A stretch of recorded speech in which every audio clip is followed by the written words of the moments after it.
চিকিৎসা শাস্ত্রে একটা কথা আছে, শরীরের ছোট্ট একটা ক্ষত যদি সঠিক সময় সারানো না যায়, অবহেলা করা হয়, তবে তা একসময় গ্যাংগ্রিন বা ক্যান্সারের রূপ নেয়। তখন পুরো শরীরটাকেই শেষ করে দেয়। আজ বিশ্ব ক্রিকেটের অভিভাবক সংস্থা আইসিসির অবস্থা ঠিক সেই ক্যান্সার আক্রান্ত রোগীর মতো। দুবাইয়ে আইসিসির সদর দপ্তর, শীতাতাপ নিয়ন্ত্রিত চকচকে কাঁচের ঘর, কিন্তু সেই ঘরের ভেতরের তাপমাত্রা এখন আগ্নেয়গিরির মতো ফুটছে। কারণ হলো ভারতীয় আধিপত্যবাদের ভূত, যা এতদিন আইসিসির ঘাড়ে চড়ে বসেছিল, আজ তার বিদায় ঘণ্টা বেজে গেছে।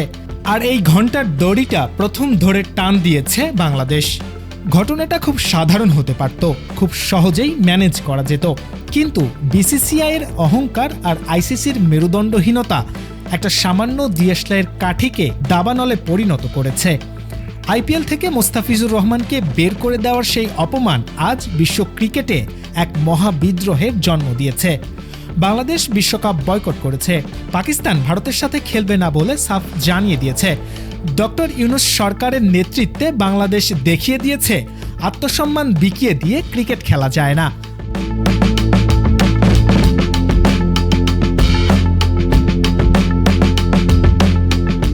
আজ আমরা ব্যবচ্ছেদ করব কিভাবে একটি ভুল সিদ্ধান্ত ভারতীয় ক্রিকেট সাম্রাজ্যের কফিনে শেষ পেরেক ঠুকে দিল।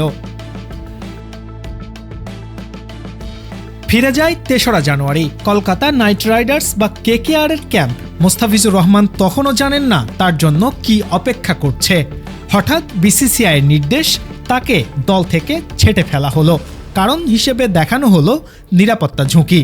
হাস্যকর, যে খেলোয়াড় বছরের পর বছর আইপিএল মাতিয়েছেন, হঠাৎ তিনি ভারতের জন্য নিরাপত্তা ঝুঁকি হয়ে গেলেন। আইসিসির সাবেক কমিউনিকেশন হেড সামিউল হাসান বার্নি সরাসরি আঙুল তুলেছেন ভারতের দিকে।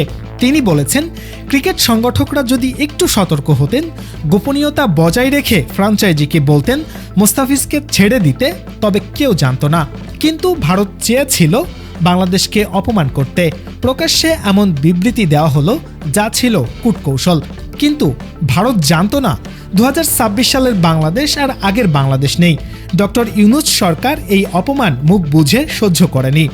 বিসিবি জানিয়ে দিল, নিরাপত্তার ঝুঁকি যদি থাকে তবে আমাদের দলও ভারতে বিশ্বকাপ খেলতে যাবে না। দাবি উঠল ম্যাচ শ্রীলঙ্কায় সরানোর। আইসিসি কর্ণপাত করল না, উল্টো বাংলাদেশকে বাদ দিয়ে স্কটল্যান্ডকে সুযোগ দেওয়া হলো। আর ঠিক এখান থেকেই ছোট্ট ক্ষতটা ক্যান্সারে রূপ নিল। এতদিন আমরা দেখেছি আইসিসি বা ভারত যা বলে বিসিবি তাতেই মাথা নাড়ে, কিন্তু এবার দৃশ্যপট ভিন্ন। ডক্টর ইউনূসের সরকার ক্রিকেটকে শুধু খেলা হিসেবে দেখেনি, দেখেছে জাতীয় মর্যাদার প্রতীক হিসেবে। তারা পরিষ্কার বার্তা দিল, আগে সম্মান পরে ক্রিকেট। বাংলাদেশের এই অনড় অবস্থান দেখে বিশ্ব অবাক। আইসিসি ভেবেছিল বাংলাদেশ ভয় পেয়ে পিছিয়ে আসবে, কিন্তু তা তো হলোই না, বরং বাংলাদেশের এই সাহসে অনুপ্রাণিত হয়ে পাশে দাঁড়ালো পাকিস্তান। সামিউল হাসান বার্নি বলেছেন, ভারতের এই দাদাগিরি বাংলাদেশকে বাধ্য করেছে বিশ্বকাপ বয়কট করতে, কিন্তু এর ফল ভারতকেই ভোগ করতে হবে। বিশ্লেষকরা বলছেন, এটি বাংলাদেশের ইতিহাসের অন্যতম সেরা কূটনৈতিক চাল বা ডিপ্লোম্যাটিক মাস্টার স্ট্রোক। বাংলাদেশ একা নয়, তারা এখন অন্যায়ের বিরুদ্ধে এক বৈশ্বিক জোটের নেতৃত্ব দিচ্ছে। ছোট দেশ হয়েও যে চোখের দিকে তাকিয়ে কথা বলা যায়, এই সাহসটা ডক্টর ইউনূস সরকারই দেখালো।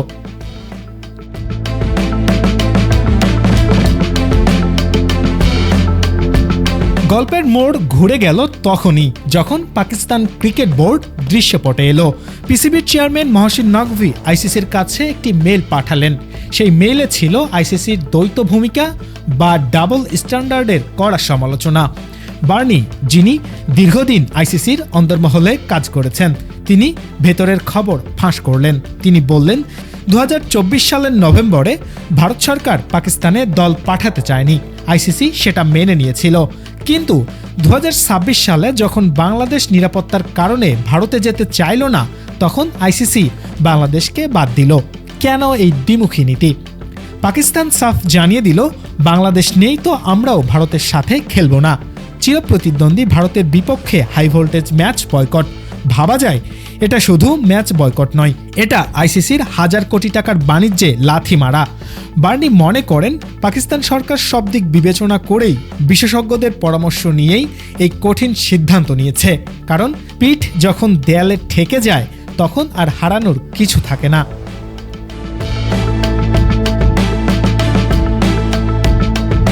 আইসিসি ভয় দেখাচ্ছে, ভারত পাকিস্তান ম্যাচ না হলে বিশাল আর্থিক ক্ষতি হবে, পাকিস্তান দেউলিয়া হয়ে যাবে। কিন্তু ইতিহাস কি বলে?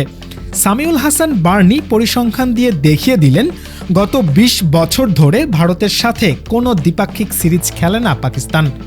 ২০০৯ থেকে ২০১৯ সাল পর্যন্ত তারা নিজেদের দেশেও খেলতে পারেনি, খেলেছে আরবের মাঠে। এরপরেও পাকিস্তান ২০০৯ সালে বিশ্বকাপ জিতেছে, ২০১৭ সালে চ্যাম্পিয়ন্স ট্রফি জিতেছে ভারতকে হারিয়েই। অর্থাৎ ভারতের টাকা ছাড়াও যে ক্রিকেট বেঁচে থাকতে পারে, পাকিস্তান তা প্রমাণ করেছে। বার্নি বলেছে, পিসিবি গত ২০ বছর ধরে ক্ষতি সামাল দিয়েছে, এবারও পারবে। কিন্তু প্রশ্ন হলো, আইসিসি কি পারবে ভারতকে ছাড়া চলতে, নাকি ভারতের আধিপত্যের পতন না হওয়া পর্যন্ত এই আগুন জ্বলতেই থাকবে? আজকের এই পরিস্থিতি আইসিসি সহজেই এড়াতে পারত। মোস্তাফিজ ইস্যুতে যদি তারা ভারতের হয়ে সাফাই না গিয়ে নিরপেক্ষ থাকত, তবে আজ স্কটল্যান্ডকে দিয়ে বিশ্বকাপ ভরাতে হতো না। এই সংকট প্রমাণ করে আইসিসি এখন আর বিশ্ব ক্রিকেটের অভিভাবক নয়, তারা বিসিসিআইয়ের ইভেন্ট ম্যানেজমেন্ট কোম্পানিতে পরিণত হয়েছে। কিন্তু সব কিছুরই শেষ আছে। বাংলাদেশ এই না বলাটা ছিল সেই শেষেরই শুরু। ডক্টর ইউনূস সরকারের এই মেরুদণ্ড আজ বিশ্ব ক্রিকেটকে পথ দেখাচ্ছে।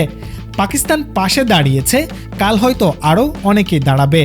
মোস্তাফিজকে আইপিএল থেকে বের করে দিয়ে ভারত হয়তো ভেবেছিল তারা জিতে গেছে, কিন্তু তারা জানতো না তারা আসলে আইসিসিতে নিজেদের আধিপত্যবাদের কফিনে শেষ পেরেকটি ঠুকে দিয়েছে। খেলার মাঠ রাজনীতিমুক্ত হোক, ভারত নির্ভরতা থেকে মুক্তি পাক ক্রিকেট, এই প্রত্যাশা এখন বিশ্বজুড়ে। চোখ রাখুন আমাদের চ্যানেলে, ক্রিকেটের এই যুদ্ধের প্রতিটি আপডেট আমরাই পৌঁছে দেব সবার আগে।